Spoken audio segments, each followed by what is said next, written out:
അള്ളാഹുവിൻ്റെ അമ്പിയാക്കളെയും ഔലിയാക്കളെയും മഹത്തുക്കളെയും പ്രിയം വെച്ചാൽ നമുക്ക് സ്വർഗം ലഭിക്കുമെന്നതിന് യാതൊരു തർക്കവുമില്ല. അടിസ്ഥാനപരമായ ഈമാൻ ഇവിടെ ആവശ്യമാണ്.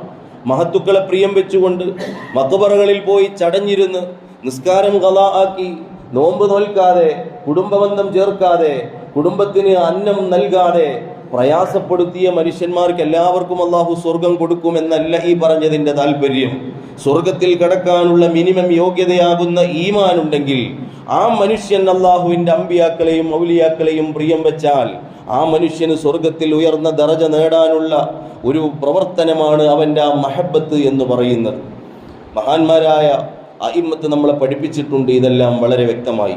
അതുപോലെ തന്നെ എല്ലാ മാസവും ഷാദുലി റാത്തീബിൽ എപ്പോഴും നമ്മൾ കേൾക്കുന്ന ഒരു ബൈത്താണ്, ഈദാ റദൂബി അഗ്ലൂൽ വിസ്വാലി ഫകുല്ലു ഹാലി ഐനുൽ ജമാലി അല്ലാഹു അല്ലാഹ് അല്ലാഹു അല്ലാഹ് അല്ലാഹു അല്ലാഹ് അല്ലാഹു യാഹു.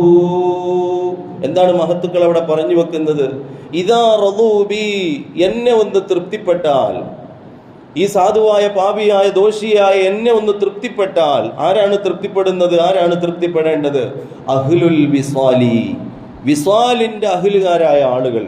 വിസ്വാൽ എന്ന് പറഞ്ഞാൽ അള്ളാഹുവിൽ ചെന്ന് ചേരലാണ്. അള്ളാഹുവിൽ ചെന്ന് ചേർന്ന, അള്ളാഹുവിൽ വിലയം പ്രാപിച്ച, പടച്ച റബ്ബിലേക്ക് ചെന്നെത്തിച്ചേർന്നിരിക്കുന്ന ഏതെങ്കിലും ഒരു മഹത്തുക്കൾ, ഏതെങ്കിലും ഒരു മഹാൻ എന്നെ ഒന്ന് തൃപ്തിപ്പെട്ടാൽ, ഇദാ റദൂബി അഹ്ലുൽ വിസ്വാലി, അള്ളാഹുവിനോട് വിസ്വാലുണ്ടായ, അള്ളാഹുവിൽ ചെന്ന് ചേർന്ന, അള്ളാഹുവിൻ്റെ പൊരുത്തം ലഭിച്ച ഏതെങ്കിലും ഒരു മഹാൻ എന്നെ ഒന്ന് തൃപ്തിപ്പെട്ടാൽ, ഫകുല്ലു ഹാലി, പിന്നെ എൻ്റെ എല്ലാ അവസ്ഥകളും, എനിക്ക് രോഗം വന്നാലും, എനിക്ക് ക്യാൻസർ ബാധിച്ചാലും, എനിക്ക് ട്യൂമർ വന്നാലും, എനിക്ക് മറ്റെന്ത് പ്രയാസങ്ങൾ ഉണ്ടായാലും, എനിക്ക് കടം വന്നാലും, എനിക്ക് ജീവിതത്തിൽ ഒരുപാട് നേട്ടങ്ങൾ ഉണ്ടായാലും, എനിക്ക് സാമ്പത്തികമായ അഭിവൃദ്ധി ഉണ്ടായാലും, എനിക്ക് ദാരിദ്ര്യം വന്നു കൂടിയാലും, എന്ത് തന്നെ സംഭവിച്ചാലും, ഫകുല്ലു ഹാലി, എൻ്റെ അവസ്ഥകൾ മുഴുവനും, എൻ്റെ ജീവിതം മുഴുവനും ഐനുൽ ജമാലി, അത് സൗന്ദര്യമാണ്, മനോഹരമാണ്. കാരണം എന്നെ തൃപ്തിപ്പെടുന്ന ഒരു വലിയ എനിക്കുണ്ടല്ലോ, എന്നെ തൃപ്തിപ്പെടുന്ന ഒരു നബി എനിക്കുണ്ടല്ലോ, എന്നെ അംഗീകരിക്കുന്ന, എന്നെ കൈപിടിക്കാൻ പറ്റുന്ന ഒരു മഹാത്മാവ് എനിക്കുണ്ടല്ലോ എന്ന ആ ഒരു സന്ദേശം, ആ ഒരു മഹത്തായ ആശയം നമ്മുടെ ഹൃദയത്തിൽ ഉണ്ടാകുമ്പോൾ ജീവിതം മുഴുവനും മനോഹരമാണ്, സന്തോഷമാണ്. അതുകൊണ്ടാണ് മഹത്തുക്കളുടെ മൗലിദുകളും മഹത്തുക്കളുടെ ആണ്ടർദികളും ഒക്കെ ഉണ്ടാകുന്ന സമയത്ത് നമ്മളൊക്കെ വളരെ താല്പര്യത്തോടു കൂടി അതിൽ പങ്കെടുക്കുന്നത്. അല്ലാഹു സുബ്ഹാനഹു വ തആല സാധുക്കളായ നമുക്കെല്ലാവർക്കും മഹാന്മാരായ അമ്പിയാക്കളെയും ഔലിയാക്കളെയും പ്രിയം വെച്ചുകൊണ്ട് ജീവിക്കാനുള്ള തൗഫീഖ് നൽകുമാറാവട്ടെ. പ്രിയപ്പെട്ടവരെ, ഇത് മുഹറം മാസമാണ്. ഈ മുഹറം അതിൻ്റെ ദിവസങ്ങൾ ഓരോന്നോരോന്നായി കഴിഞ്ഞ് നമ്മൾ ആശുറായിലേക്ക് അടുക്കുകയാണ്, താശുആയിലേക്ക് നമ്മൾ അടുക്കുകയാണ്. മുഹറം 10 എന്ന് പറയുന്ന ഒരു ദിവസത്തെ, ആശുറ എന്ന ദിവസത്തെ അള്ളാഹു എത്രയാണ് ബഹുമാനിച്ചിട്ടുള്ളത്. അള്ളാഹ് ബഹുമാനിച്ചതിനെല്ലാം ബഹുമാനിക്കലാണ് ഒരു മുഅ്മിനായ മനുഷ്യന്റെ ഉത്തരവാദിത്വം. അള്ളാഹു ഒരു കല്ലിനെ ബഹുമാനിച്ചാൽ ആ കല്ലിനെ നമ്മൾ ബഹുമാനിക്കണം. അതൊരു കല്ലല്ലേ എന്ന് പറഞ്ഞതിനെ തള്ളാൻ പറ്റില്ല.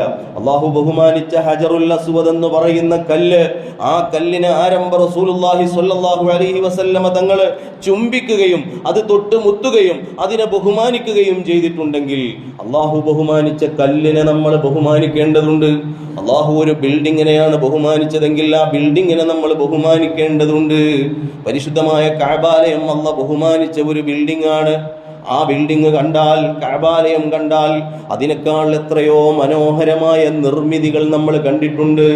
ആഗ്രയില് ഷാജഹാൻ നിർമ്മിച്ച താജ്മഹൽ എന്ന് പറയുന്ന ലോകാത്ഭുതങ്ങളിൽപ്പെട്ട ഒരു ലോകാത്ഭുതം നമ്മൾ കണ്ണുകൊണ്ട് കണ്ടിട്ടുണ്ട്. കഅബാലയത്തെ നോക്കുമ്പോൾ താജ്മഹലിന്റെ അത്രയും മനോഹാരിത കഅബാലയത്തിനില്ല. പക്ഷേ ആ താജ്മഹൽ പോലെയല്ല കഅബാലയം. കഅബാലയത്തിന് അള്ളാഹുവിന്റെ ബഹുമാനം ലഭിച്ചിട്ടുണ്ട്.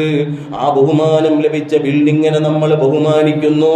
അതിനെ നമ്മൾ ഇടതുവശത്താക്കിയിട്ട് അതിനെ 7 തവണ നമ്മൾ ചുറ്റുന്നു. അങ്ങനെ ചുറ്റുന്നതിന് തവാഫ് എന്ന് പറയുന്നു.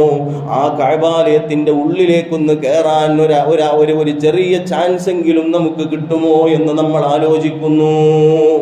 ഇവിടെ ആരെങ്കിലും കഅബാലയത്തിന്റെ ഉള്ളിൽ കയറിയവരുണ്ടോ? ഹജ്ജിന് പോയപ്പോൾ ഉംറക്ക് പോയപ്പോൾ കഅബാലയത്തിന്റെ ഉള്ളിൽ കയറിയവരുണ്ടോ? നിങ്ങൾക്ക് ആർക്കും ഭാഗ്യം കിട്ടിയിട്ടില്ലേ? അല്ലാഹു തആല എല്ലാവർക്കും കഅബാലയത്തിന്റെ ഉള്ളിൽ കയറാനുള്ള ഭാഗ്യം നൽകുമാറാവട്ടെ. അള്ളാഹു നമുക്ക് എല്ലാവർക്കും ആ ഭാഗ്യം നൽകുമാറാവട്ടെ. സാധുവായ ഞാനൊരിക്കൽ പോയപ്പോൾ എനിക്ക് കഅബാലയത്തിന്റെ ഉള്ളിൽ കയറാൻ ഭാഗ്യം ലഭിച്ചിട്ടുണ്ട്.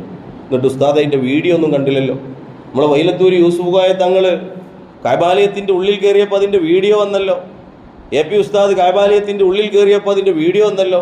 ഉസ്താദെ, നിങ്ങൾ പോയ വീഡിയോ എന്തെങ്കിലും ഉണ്ടോ എന്ന്. സുബ്ഹാനല്ലാഹ്, ഞാൻ കയറിയ കഅബാലയത്തിന്റെ ഉള്ളെന്ന് പറയുന്നത് അവര് കയറിയ ഉൾഭാഗത്തേക്കല്ല.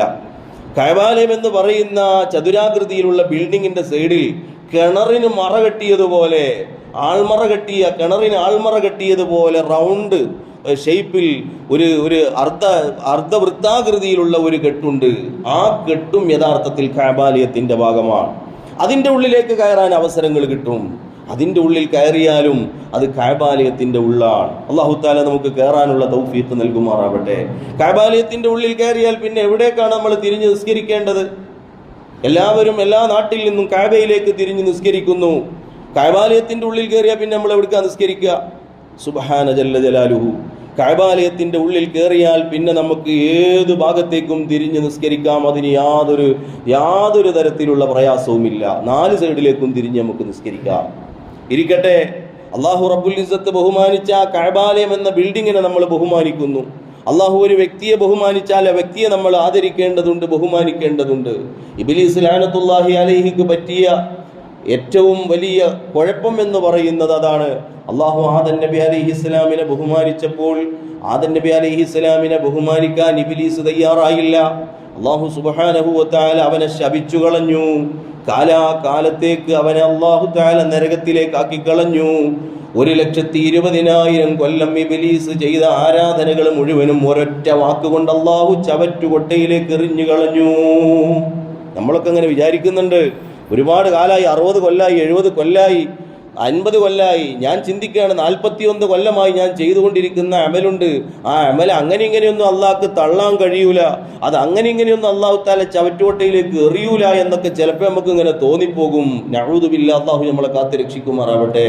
നമ്മൾ ചെയ്ത അമലുകൾ മുഴുവനും ബാത്തിലാകാൻ, നമ്മൾ ചെയ്ത അമലുകൾ മുഴുവനും നഷ്ടപ്പെട്ടു പോകാൻ നമ്മളെ വായിൽ നിന്നൊരു വാക്ക് വന്നാൽ മതി. 1,20,000 കൊല്ലം ഇബാദത്ത് ചെയ്ത ആളാണ് ഇബ്ലീസുൽ ലഈൻ.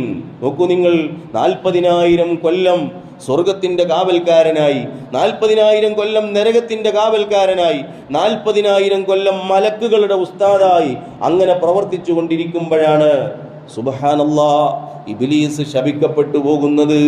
എന്തായിരുന്നു കാരണം? അന ഖൈറും മിൻഹു, ഞാൻ ആദമിനേക്കാൾ ഉത്തമനാണെന്ന അഹങ്കാരത്തിന്റെ ഒരു വാക്ക് വന്നുപോയി.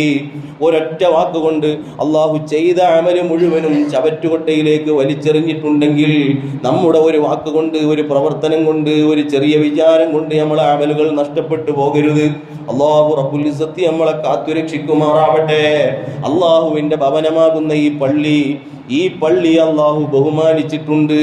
ഈ പള്ളിയിൽ വന്നിരുന്നു കൊണ്ടൊരു മനുഷ്യൻ സംസാരിച്ചാൽ, പള്ളിയിലിരുന്നു കൊണ്ട് ദുന്യവിയായ കാര്യങ്ങൾ പറഞ്ഞാൽ അവന്റെ 40 കൊല്ലത്തെ അമല് ബാത്തിലായി പോകുമെന്ന് നബിയുനാ മുഹമ്മദുർ റസൂലുള്ളാഹി.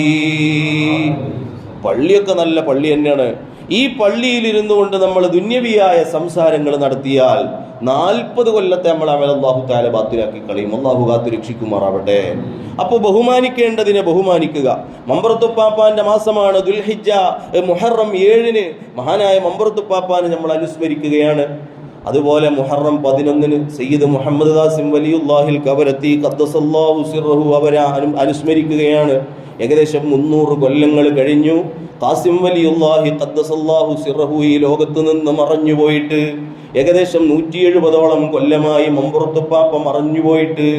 എന്നാലും ഇപ്പോഴും അവരുടെ സ്മരണകൾ നമ്മുടെ ഇടയിൽ ജീവിച്ചിരിക്കുകയാണ്. അവരൊക്കെ മരിച്ചുപോയി, വഫാത്തായി പോയിട്ടുണ്ടെങ്കിലും ആ മഹത്തുക്കളുടെ അവദാനങ്ങൾ നമ്മളിവിടെ വാഴ്ത്തിക്കൊണ്ടിരിക്കുകയാണ്. എന്താണ് നമ്മൾ ഈ ഔലിയാക്കന്മാരെ, സ്വാലിഹീങ്ങളെ അനുസ്മരിക്കുന്നതിൻ്റെ മാനദണ്ഡം? മമ്പുറത്തുപ്പാപ്പാനെ ഒന്നാമതായി നമ്മൾ അനുസ്മരിക്കുമ്പോൾ ആ മമ്പുറത്തുപ്പാപ്പാന്റെ ഏറ്റവും വലിയ ക്വാളിറ്റി ഹുവ മിൻ അഹ്ലി ബൈത്തി റസൂലില്ലാഹ്, ഹബീബായ മുത്തു റസൂലുള്ളാഹി സ്വല്ലല്ലാഹു അലൈഹി വസല്ലമ തങ്ങളുടെ സന്താന പരമ്പരയിൽപ്പെട്ടവരാണ്. സയ്യിദ് മുഹമ്മദ് ഖാസിം വലിയുല്ലാഹി ഖദ്ദസല്ലാഹു സിറഹു ഹബീബായ തങ്ങളുടെ സന്താന പരമ്പരയിൽപ്പെട്ടവരാണ്.